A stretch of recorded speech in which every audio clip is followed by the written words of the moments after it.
Dr. Marlowe retraced the corridors of his memory, recalling a night decades ago when the hospital felt entirely different. He remembered walking through the old wing, where sunlight barely penetrated, and every step echoed off the worn tiles and closed doors. Silence seemed almost tangible, wrapping itself around the walls like a living thing. The old wing was a stark contrast to the modern sections: faded paint, cracked light fixtures, and the faint smell of antiseptic that had long lingered. Every detail was sharp in his mind, yet some edges seemed hazy, almost like a dream. In his hands was a file, one that had sat forgotten on dusty shelves for years. The patient's records appeared ordinary at first glance: names, dates, treatment notes, but scattered among them were phrases that hinted at something unusual. Notes suggested that the patient never truly left. At the time, Marlowe dismissed these words as nothing more than the patient's metaphorical expression, something explainable within the bounds of medicine. Yet now, years later, he could see that these notes were more than simple observations. They were breadcrumbs, subtle clues left behind, almost as if the patient had intended them to be discovered in the future. Walking the corridors that night, a faint draft whispered along the walls. Marlowe tried to rationalize it as nothing more than an old building's quirks, yet the atmosphere insisted otherwise. Occasionally, distant taps or the shift of shadows hinted at something unseen, prompting him to question: is this reality, or my mind playing tricks? The feeling was never overtly supernatural. Instead, it was a subtle presence, hovering between what could be explained and what remained enigmatic. He remembered the patient's behaviors as well. Some nights, certain rooms seemed eerily empty yet alive with invisible traces. The files described moments when the patient seemed alone in a room, yet something else lingered, leaving subtle imprints. Marlowe analyzed these clues through the lens of psychology and hospital dynamics, but inexplicably, some details refused to fit any conventional explanation. The documents painted the patient not only as physically present but lingering in a way that transcended ordinary perception. Marlowe felt a strange mix of unease and fascination. Though trained to rely on reason and medical knowledge, he could not shake the question: had this patient really never left the hospital? At the end of the corridor, a dimly lit door caught his gaze. It was closed, yet it seemed to observe him, as if something from the past was watching. The air shifted subtly with each step, shadows grew more pronounced, and silence deepened. This was the memory he could recall so vividly now, a fragment from decades past. By the end of this first chapter, the audience is left with a lingering curiosity. The file bridges the past and the unknown. Marlowe retraces the patient's path, and the hospital itself feels alive with mystery. He has only begun to uncover the subtle, unexplained traces, leaving viewers eager to follow the story into the next chapter. Days after revisiting the old patient file, Dr. Marlowe felt an irresistible pull back to the hospital. The fragments of memory he could not shake tugged at his mind like loose threads in a tapestry, drawing him toward the old wing where so many mysteries had once occurred. The hospital, in his recollection, had an entirely different presence in those corridors. The air was thicker, shadows deeper, and even the faint hum of distant machines seemed to pulse with an awareness he could not place.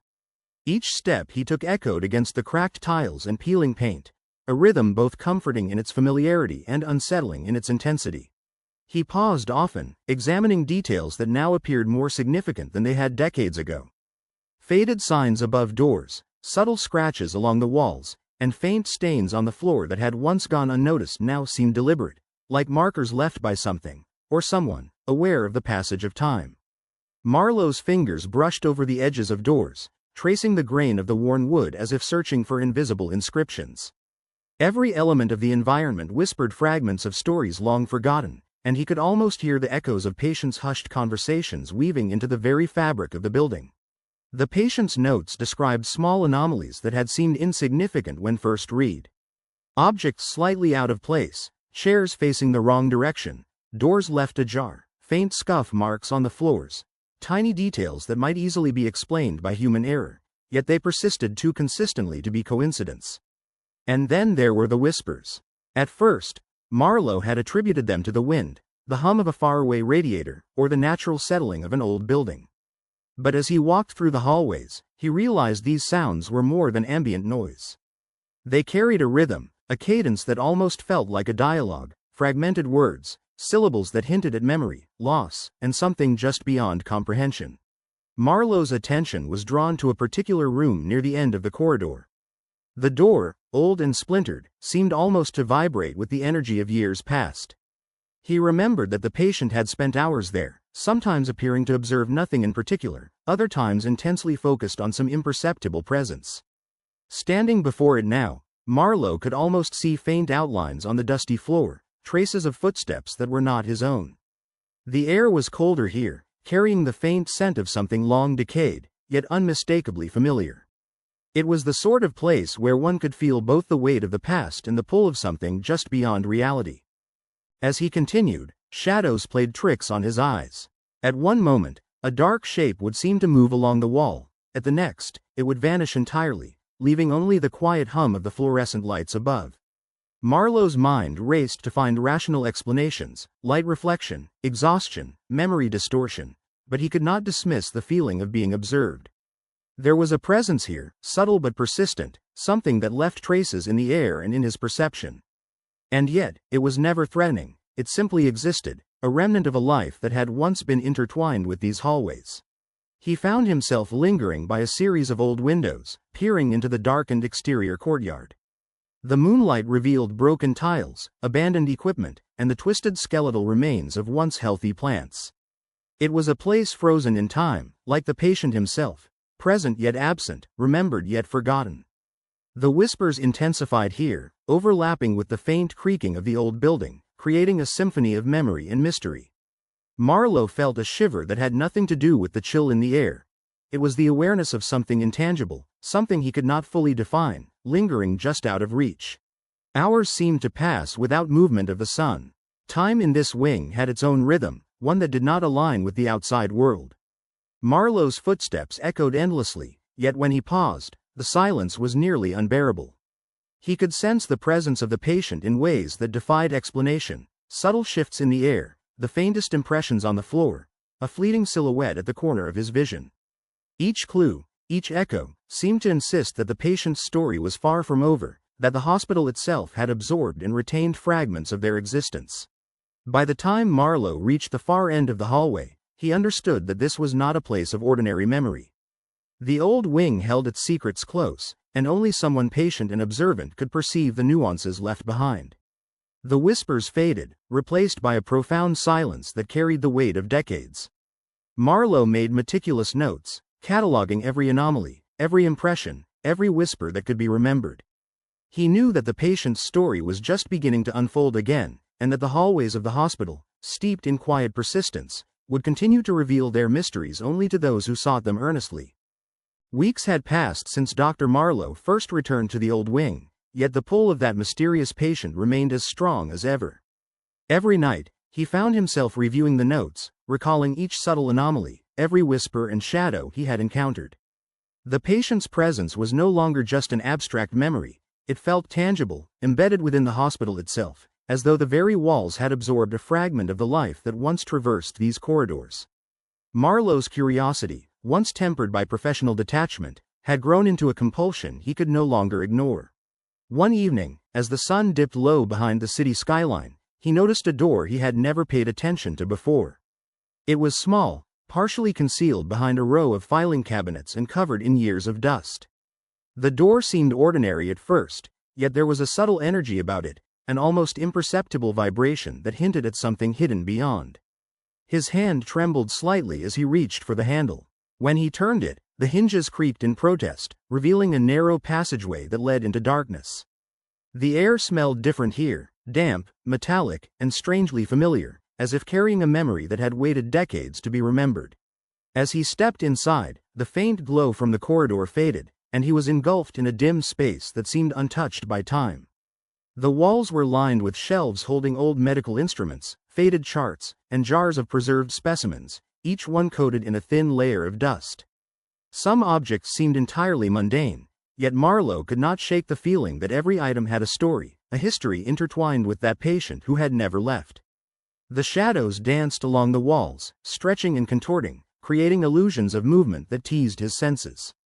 He realized that this hidden room was more than storage, it was a repository of forgotten moments, a silent witness to lives that had come and gone. In the center of the room, a desk stood beneath a cracked skylight. Scattered papers and photographs covered its surface, yellowed with age. Marlowe bent down to inspect them, and his heart skipped when he recognized one photograph, a young version of the patient, smiling faintly, holding what appeared to be a medical chart. But the chart had cryptic markings, notes in handwriting he did not recognize, and faint symbols that seemed almost ritualistic. Each paper he examined deepened the mystery, hinting at the patient's prolonged presence and perhaps a connection to something larger, something beyond conventional understanding. The room itself seemed to react to his presence. Light flickered across the walls, shadows stretching unnaturally. A soft hum filled the air, like the echo of countless conversations long silenced. Marlowe's mind raced, trying to rationalize each sensation, the vibration in the floor, the shifting shadows, the feeling of eyes upon him, but the evidence was undeniable. This hidden room was a focal point, a nexus of the patient's lingering influence, a place where reality and memory intersected in subtle, unsettling ways. He could almost feel the patient moving among the shelves, unseen but undeniably there, leaving faint impressions on the very air. Hours passed, though it felt like minutes. Every corner he explored revealed more clues, a medical chart detailing unusual treatments, notes of unexplained phenomena, and a journal written in a combination of languages he could not decipher fully. The air was heavy with the weight of stories untold, of lives partially forgotten, and of a presence that refused to fade. Marlowe understood that this hidden room was a key, both to understanding the patient and to confronting the broader mysteries of the old hospital wing. The faint whispers returned intermittently, guiding him toward a series of objects that, collectively, might reveal the truth he sought. By the time he exited the hidden room, the corridor seemed different, almost alive with memory. The whispers faded into a lingering hum, the shadows softened, yet the sensation of being watched remained. Marlowe felt a mix of awe and unease, realizing that the hospital itself was more than bricks and mortar. It was a living archive, retaining echoes of those who had walked its halls. The patient who never left had imprinted themselves upon this place in ways that were subtle yet undeniable, and Dr. Marlowe knew he had only begun to uncover the depth of that imprint. As he made his way back to the main wing, he resolved to continue his investigation, to trace every shadow, every whisper, and every clue until the story of the patient who never left was fully revealed. In the days following his discovery of the hidden room, Dr. Marlowe found himself haunted by fragments of memory and sensation he could not ignore. Every corner of the old wing seemed imbued with subtle signs of life long departed. Even in empty hallways, the faint creak of floorboards, the rustle of old papers, and the lingering scent of antiseptic created the illusion of movement, as if the building itself remembered the lives it had witnessed. Marlowe's own footsteps echoed endlessly, yet he felt simultaneously accompanied by shadows from the past, an invisible audience that observed his every motion. He spent hours reviewing the patient's file again, cross-referencing the documents with the notes and photographs he had discovered in the hidden room. Something about the patient's behavior suggested a presence that persisted beyond conventional understanding. The notes described moments of unexplainable awareness, times when the patient seemed to anticipate events or respond to stimuli that no one else could perceive. Marlowe, a man grounded in science and reason, found himself questioning the very nature of memory, perception, and time. How could one life leave such a tangible imprint upon a space? And why did it insist on being discovered decades later? One evening, while tracing the layout of the old wing, he heard a faint sound, a whisper, almost imperceptible but distinct enough to draw his attention. Following it, he entered a long, narrow corridor lined with patient rooms, each door closed but subtly altered by time. Some doors had faint scratches, others a discoloration where paint had peeled unevenly. It was as though the past itself had left fingerprints on the surfaces, markers of presence and passage. The whispers intensified as he walked, merging with the faint rhythmic creak of the floorboards under his feet. Marlowe realized that the echoes of the past were not just auditory, they were spatial, layered into the very architecture of the hospital. At the end of the corridor, he paused before a small alcove, a space he had overlooked before. Within it was a collection of personal items, a folded uniform, a set of handwritten notes, a small photograph of the patient in their youth. Each item radiated a quiet intensity, a lingering memory that refused to dissipate. Marlowe could almost feel the patient's presence in the room, an invisible hand guiding him toward understanding. The notes hinted at internal struggles, moments of despair and revelation, and a subtle yet persistent desire to leave a mark upon the world. It was a testament not just to the patient's life, but to the unseen resonance of human existence itself. Marlowe lingered, observing how the light from the window fractured across the floor, casting long shadows that seemed to shift with a consciousness of their own. The old hospital wing was alive in ways beyond the tangible. Every creaking hinge, every flickering bulb, every faint echo carried a narrative of lives once lived. The more he observed, the more he understood that the patient's story was intertwined with the hospital's very identity. These echoes were not random, they were deliberate, subtle, and hauntingly persistent. He felt the weight of decades pressing upon him, the gravity of moments that had been both ordinary and extraordinary.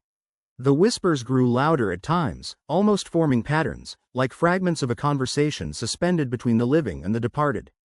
Marlowe tried to rationalize, attributing it to memory, imagination, or the natural acoustics of the old building, yet he could not dismiss the sensation. It was as if the past had encoded itself into the hospital, a living record of experience, loss, and persistence. Every observation, every anomaly, every faint whisper led him to a profound realization. The old wing was more than a building. It was a vessel of memory, a container of echoes that could only be understood by someone patient enough to listen. By the time Dr. Marlowe left the alcove and returned to the main hallway, the air seemed to shimmer with the weight of untold stories. He felt simultaneously enlightened and burdened, aware that each step forward in his investigation peeled back only one layer of a far deeper mystery. The echoes of the past were patient, persistent, and meticulous. They demanded observation, reflection, and respect. Marlowe knew that the journey was far from over, and that each step into the old wing brought him closer to understanding not just the patient who never left, but the intangible life embedded in the very walls of the hospital. The night had a different quality in the old wing. Dr. Marlowe had spent countless evenings navigating its corridors, but tonight the air felt heavier, charged with a tension he could not name. The hidden room, with its preserved relics and cryptic notes, had left a lingering impression on him, but something beyond the tangible called to his senses. The hospital seemed to breathe around him, each creaking floorboard, each distant echo of a slammed door, a heartbeat of a building that remembered too much. As he reached the corner near the old patient rooms, a movement caught his eye. A shadow, taller than any human should be at that hour, flickered briefly against the far wall before vanishing into the darkness. Marlowe's pulse quickened. He reminded himself that he had always trusted logic and evidence, yet instinct told him this was something different. He reached for the flashlight, though its beam barely penetrated the gloom. Every object, every shelf, every dusty artifact became a canvas for imagination, or perhaps a stage for the unknown. In the center of the corridor, he paused, trying to determine if the movement had been real or a trick of his tired eyes. Then he saw it again. A figure, indistinct yet undeniably present, moving slowly, deliberately, as if aware of his gaze. It was a presence he could neither rationalize nor ignore. The air grew colder, a subtle chill that brushed against the back of his neck. Marlowe felt the hairs on his arms stand on end. He realized that the hospital, in its own way, had guardians, memories embodied as shadows that lingered long after their owners had departed. This night visitor was not malicious. He could feel that much, but it carried a message, a warning, or perhaps an invitation. Marlowe followed cautiously, keeping a safe distance, his senses heightened. The figure glided with a grace that contradicted the weight of the air, moving through doors and hallways as if they were extensions of its will. He noted the patterns. A lingering pause at a particular door, a subtle gesture toward a set of drawers, a tilt of the head toward the ceiling where faint symbols were etched. Each action seemed deliberate, a code waiting to be deciphered. Marlowe felt both awe and apprehension. This was no ordinary specter. There was intelligence here, a consciousness intertwined with the hospital's very fabric, a voice that spoke without sound, a guide for those patient enough to listen. The figure led him to a room he had never entered, its door slightly ajar. Inside, the air was thick with history, a mixture of antiseptic, dust, and faint traces of perfume or cologne long forgotten. Objects were arranged with precision, old medical charts, tools, and a diary whose leather cover was worn and cracked. Marlowe's curiosity overcame his fear. He approached the desk and carefully opened the diary. The handwriting was elegant, looping, almost hypnotic. It chronicled days of observation, nights of reflection, and moments of inexplicable phenomena experienced by the patient. References to voices, shadows, and unseen presences filled each page. But woven through these notes was a story of compassion, dedication, and an unwavering commitment to understanding the human condition. Hours passed unnoticed as Marlowe read, each line a thread connecting the living and the departed, the tangible and the unseen. He became aware of the figure lingering just beyond the door, a silent sentinel witnessing his discovery. Occasionally, it moved closer, its form barely discernible, and then receded, as if granting permission to proceed. The night visitor was a bridge, an intermediary between worlds, and Marlowe realized that understanding this presence was key to unlocking the larger mysteries of the old wing. As dawn approached, the figure finally dissipated into the shadows, leaving Marlowe alone yet profoundly changed. The experience was both terrifying and enlightening, a testament to the lingering echoes of lives intertwined with the hospital. He understood that the night visitor was not just an apparition but a reminder, a sentinel of memory, and a guide for those willing to seek the truth. The hospital itself, with its creaking floors and flickering lights, was alive with stories waiting to be discovered. And Dr. Marlowe, now more than ever, was determined to uncover them all, one whisper at a time. The hospital's corridors seemed to breathe with the memory of countless footsteps. Dr. Marlowe had long since realized that the old wing was not merely a structure of stone and plaster, but a repository of life itself. Each creak of the floorboards, each distant murmur, every flickering light carried echoes of the past, layering the present with shadows of bygone moments. Yet tonight, those echoes became more distinct, more insistent, almost as if the walls themselves were attempting to communicate. As he walked, Marlowe's attention was drawn to subtle movements at the edge of his vision. Shadows stretched and recoiled, forming shapes that seemed just beyond recognition, teasing the line between imagination and reality. Every door he passed bore the marks of time. Faded paint, scratches from decades of use, a lingering scent of antiseptic mixed with something unidentifiable. It was in these subtle details that the hospital spoke, revealing the intimate traces left behind by the lives it had contained. The whispers began softly, indistinct at first, like wind through a distant forest. But as Marlowe progressed, they grew sharper, carrying words he could almost comprehend. Names, fragments of conversations, fleeting emotions, grief, joy, fear, resonated through the air. Each whisper seemed to originate from a different place, converging in a complex tapestry of sound that the rational mind struggled to parse. He realized that the old wing retained memory not only in objects but in the very atmosphere, a living archive of the human experience. In the heart of the corridor, he found a small waiting room. Chairs were arranged neatly, covered in layers of dust, yet the air felt charged with a presence that defied explanation. Marlowe hesitated, then entered, drawn by an invisible thread. There, he discovered a collection of patient files, some dating back decades, their covers brittle with age. As he leafed through them, he noticed subtle patterns, repeated notations, symbols, and marks that hinted at events both extraordinary and unsettling. It was clear that the hospital had been witness to more than illness. It had observed the fragility of life, the persistence of memory, and the lingering presence of souls who had never truly left. The whispers coalesced around him, forming a narrative that was both intimate and impersonal. Marlowe sensed stories of dedication, sacrifice, and quiet heroism. He felt the weight of personal tragedies, losses that had gone unremarked, yet left an indelible imprint on the place. Each room, each corridor, each shadow seemed to resonate with its own story, layered upon the countless other tales that had unfolded within the hospital's walls. The air itself felt thick with these unspoken histories, pressing gently against his mind, urging him to listen, to understand, to remember. Marlowe moved deeper into the wing, guided by the whispers. He paused before a door slightly ajar, and a soft light emanated from within. Inside, a patient's room preserved as though untouched by time. The bed was neatly made, medical instruments placed precisely as they had been decades ago, and a small journal lay open on the nightstand. Its pages contained personal reflections, daily observations, and notes of unusual occurrences. Glimpses of movement when no one was present, sudden cold drafts, and fleeting shadows that did not belong to any human form. The entries revealed a sensitivity to the hospital's unique energy, a perception of life and memory that transcended the ordinary. Time became fluid as Marlowe read, the boundaries between past and present dissolving. The whispers surrounded him, guiding his attention to details previously unnoticed. A mark on the wall, a scuff on the floor, a forgotten photograph tucked beneath a bed. Each discovery expanded his understanding, revealing the hospital as a living entity, aware and attentive. The night had deepened into something otherworldly, yet profoundly human. A meditation on the continuity of life, the persistence of memory, and the unseen connections that bind people and places together. As he finally left the room, Marlowe felt a profound sense of responsibility.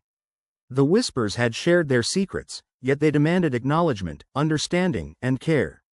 The old wing, with its shadows and echoes, was not simply a relic of the past, it was an active participant in the unfolding story of human experience.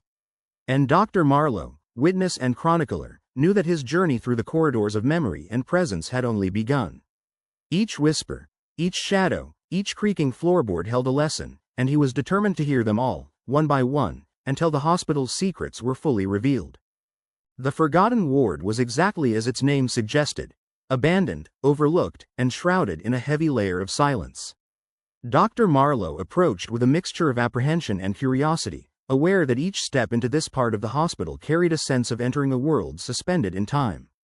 The corridor leading to the ward was narrow, the walls stained with age, and the air smelled of dust and lingering antiseptic, a strange combination that evoked both discomfort and nostalgia. Every footstep echoed unnaturally, as if the ward itself was testing his presence, measuring the weight of his curiosity. Upon entering, Marlowe was struck by the eerie stillness. Beds were lined neatly, yet the linens were yellowed with age, and medical instruments were arranged as though waiting for hands long gone. The room was bathed in a dim, filtered light from cracked windows, creating an interplay of shadow and illumination that made it difficult to discern where the walls ended and the darkness began. It was a place where memory had settled, folding upon itself, preserving fragments of life, suffering, and resilience. As he moved through the ward, Marlowe noticed small personal effects left behind by patients. A pair of shoes, a photograph, a folded piece of clothing. These objects were untouched, as if deliberately placed to bear witness to lives that had once been vibrant within these walls. He felt an invisible weight in the air, a collective presence of the forgotten, a silent testimony to the passage of time and the persistence of human experience. Each corner he turned revealed another fragment. A scratched floorboard, a faint handprint on the wall, the remains of a journal whose pages were yellowed and brittle. In the center of the ward, he discovered a cluster of rooms with doors slightly ajar, each revealing more intimate glimpses into the past. In one room, a child's drawing still clung to the wall, depicting a figure that seemed to watch over the space. In another, a journal detailed the routine of a nurse who had once cared for countless patients with tireless dedication. Marlowe could sense the rhythm of daily life, the interplay of care, illness, and endurance that had defined the ward decades ago. The stories were silent but palpable, etched into the very fabric of the building. Then, he heard it, a soft, deliberate murmur, almost conversational, originating from a room at the far end. Marlowe approached cautiously, heart-pounding, and found the source, a patient's bed, long empty, yet surrounded by objects that suggested a recent presence. The murmur repeated in a pattern, almost like a melody, resonating with the vibrations of the ward itself. He realized that the ward was alive, not with the living, but with memory, emotion, and the subtle persistence of life once contained within its walls. It was as if the hospital had refused to release its inhabitants completely, holding on to the echoes of their existence in a delicate, invisible embrace. Hours passed as he explored, each discovery deepening his understanding of the ward's unique energy. He found notes left by patients describing strange occurrences, fleeting shadows, sudden chills, whispers of voices when none should be present. But these were accompanied by stories of courage, perseverance, and moments of unexpected joy. The ward, abandoned yet vibrant in memory, told a story of human resilience, the persistence of connection, and the invisible threads that link the past to the present. As he prepared to leave, Marlowe paused one last time to observe the ward in its entirety. The light from the cracked windows illuminated dust particles floating in the air, casting a subtle glow over the beds, the instruments, and the personal effects. The forgotten ward was more than a space, it was a living archive of experience, a testament to lives that had shaped the hospital in ways unseen yet deeply felt. He felt a profound respect for the unseen inhabitants, their stories woven into the very architecture, echoing endlessly in the halls, waiting to be acknowledged, remembered, and honored. The hospital's ancient walls seemed to sigh as dawn approached, a soft exhalation that carried with it the weight of decades. Dr. Marlowe walked the corridors of the old wing one last time, each step resonating against stone and plaster, mingling with echoes of countless lives that had once inhabited the space. The air was thick with memory, and every detail, the creak of a door, the whisper of a draft, the faint smell of antiseptic, spoke of stories long past, yet still lingering like ghosts of forgotten days. He paused before a mural, a faded painting depicting a long-forgotten ceremony in the hospital's early years. Faces blurred and colors dulled, yet the composition conveyed a sense of reverence and communal care. Marlowe traced the outlines with his eyes, imagining the hands that had painted it, the people who had witnessed those moments, and the lives that had been quietly woven into the hospital's history. It was a reminder that the hospital was more than brick and mortar. It was a vessel of human experience, a living testament to compassion, struggle, and resilience.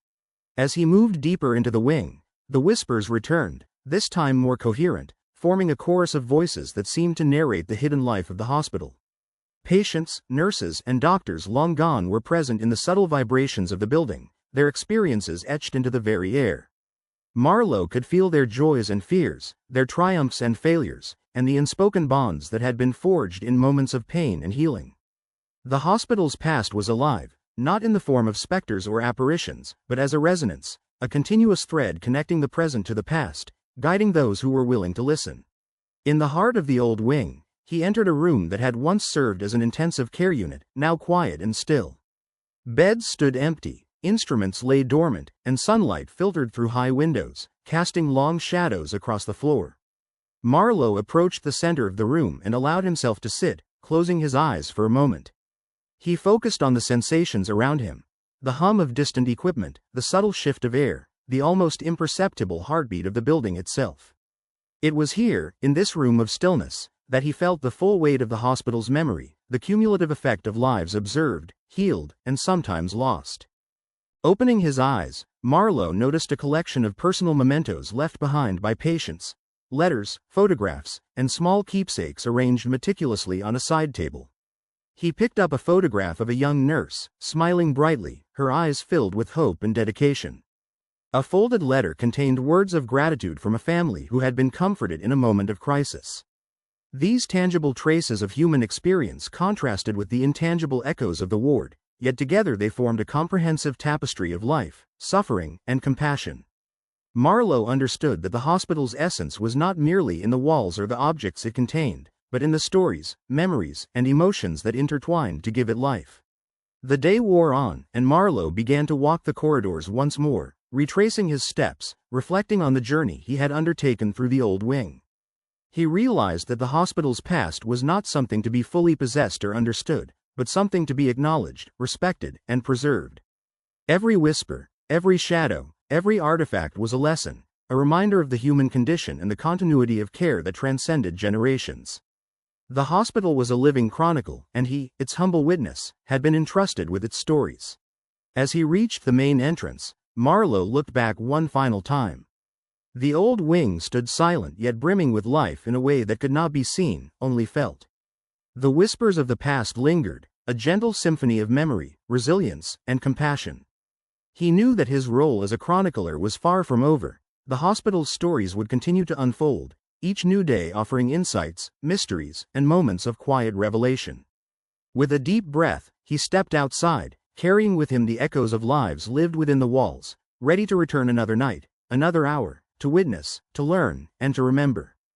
If you enjoyed this story, make sure to hit the like button and subscribe to the channel for more tales from Dr. Marlowe's past. Don't forget to leave a comment and share your thoughts. Your support helps uncover even more hidden stories.